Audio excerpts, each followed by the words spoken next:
Hi friends, welcome to Bhuvaneshwari Kitchen. இன்னைக்கு நம்ம restaurant style நாட்டு கோழி கிரேவி எப்படி பண்றதுன்னு பார்க்க போறோம். சோ வீடியோவை ஸ்கிப் பண்ணாம கடைசி வரைக்கும் பாருங்க.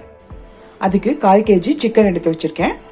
ஃபர்ஸ்ட் இன்கிரிடியன்ஸ்ல கொஞ்சம் அரைச்சு எடுத்துக்கலாம். சோ அதுக்காக ஒரு மிக்ஸி ஜார்ல ஒரு பெரிய சைஸ் ஆனியனை நான் கட் பண்ணி வச்சிருக்கேன், ஆட் பண்ணிக்கலாம். ஒரு பெரிய சைஸ் தக்காளி அதையும் ஆட் பண்ணிக்கலாம். 3 வரமிளகாய், 10 முந்திரி, 8 பாதாம். இப்போ இதை நல்லா அரைச்சு ஃபைன் பேஸ்டா எடுத்துக்கலாம். ஃபர்ஸ்ட் பேன் ஹீட் ஆனதும் 3 டேபிள் ஸ்பூன் ஆயில் வந்து ஆட் பண்ணிக்கோங்க. 1 இன்ச் பட்டை, 2 பே லீஃப், ஒரு பெரிய சைஸ் ஆனியனை வந்து பொடியா கட் பண்ணி வச்சிருக்கேன், ஆட் பண்ணிக்கலாம்.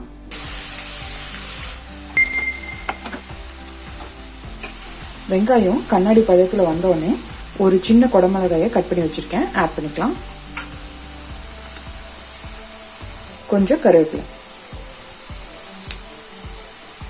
1/4 டீஸ்பூன் சோம்பு ஆட் பண்ணிக்கலாம்.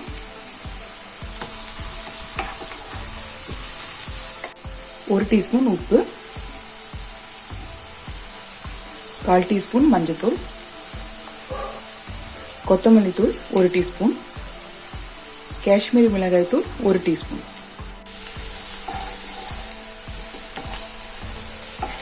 வெங்காயம் நல்லா வதங்கிடுச்சு, சிக்கன் ஆட் பண்ணிக்கலாம். 1 டேபிள் ஸ்பூன் இஞ்சி பூண்டு பேஸ்ட். மசாலாலாம் நல்லா சிக்கன்ல கோட் ஆகிற மாதிரி பரட்டி விடுங்க. அரைச்சி வச்ச இந்த பேஸ்ட் வந்து ஆட் பண்ணிக்கலாம்.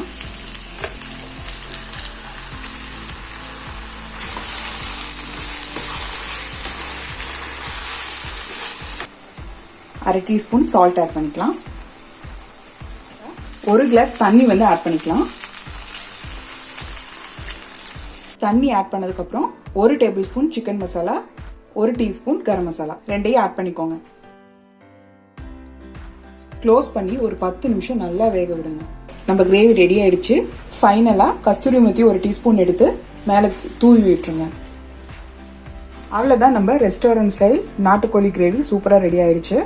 இதை நீங்க வீட்டுல ட்ரை பண்ணி பார்த்துட்டு மறக்காம கமெண்ட் பாக்ஸ்ல கமெண்ட் பண்ணுங்க. என்னோட சேனலுக்கு இன்னும் சப்ஸ்கிரைப் பண்ணாதவங்க சப்ஸ்கிரைப் பண்ணிக்கோங்க. கூடவே இருக்க பெல் ஐகான் பிரஸ் பண்ணி ஆல் ஆப்ஷன் சூஸ் பண்ணிக்கோங்க. அப்பதான் நான் அப்லோட் பண்ற எல்லா வீடியோஸும் உங்களுக்கு இமீடியட்டா நோட்டிபிகேஷன் வரும். என்னோட வீடியோஸ் மண்டே, வெனஸ்டே, ஃப்ரைடே 3 நாள் அப்லோட் பண்ணுவேன், மறக்காம பாருங்க. நான் யூஸ் பண்ற எல்லா கிச்சன் ஐட்டம்ஸும் அமேசான்ல இருந்து பர்ச்சேஸ் பண்ணதான். அதோட லிங்க் நான் டிஸ்கிரிப்ஷன்ல ஷேர் பண்ணிருக்கேன், நீங்க வேணும்னா யூஸ் பண்ணிக்கோங்க. இந்த வீடியோ உங்களுக்கு பிடிச்சதுன்னா லைக் பண்ணுங்க, உங்க ஃப்ரெண்ட்ஸ் அண்ட் ஃபேமிலிஸ்க்கு எல்லாத்துக்கும் ஷேர் பண்ணுங்க. தேங்க்யூ.